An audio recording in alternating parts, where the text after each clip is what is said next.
ہم ایسے دور میں جیتے ہیں جہاں حلال اور حرام کا فرق مٹ گیا۔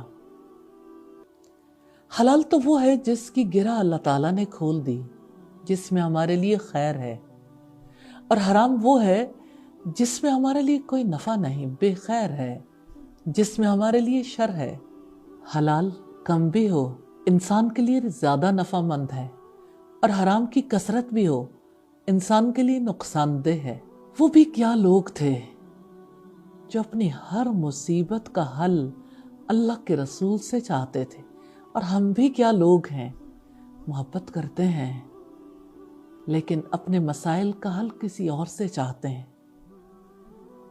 لوٹ آئیے اللہ تعالیٰ کی طرف، محمد رسول اللہ صلی اللہ علیہ وسلم کی طرف۔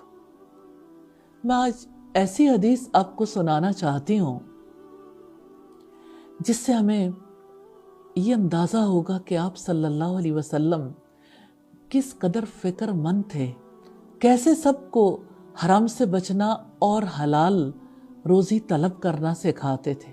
ایک بار ایسا ہوا، سیدنا علی رضی اللہ تعالیٰ عنہ نے آپ صلی اللہ علیہ وسلم سے روایت کی کہ ایک مکاتب غلام نے ان کے پاس آ کر کہا کہ میں اپنی مکاتبت کی رقم ادا نہیں کر سکتا، آپ ہماری کچھ مدد فرمائیے۔ تو انہوں نے کہا، میں تمہیں ایسے کلمات نہ سکھا دوں جو رسول اللہ صلی اللہ علیہ وسلم نے ہمیں سکھائے تھے؟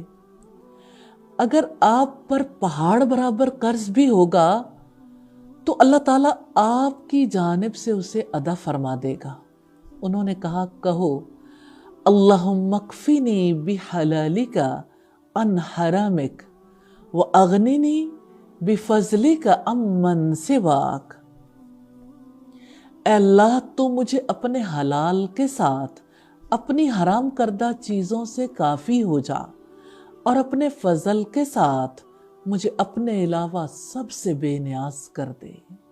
یا اللہ، تو بے نیاز ہے، اپنے فضل کے ساتھ ہمیں ہر حرام سے بے نیاز کر دے۔ آمین ثم آمین۔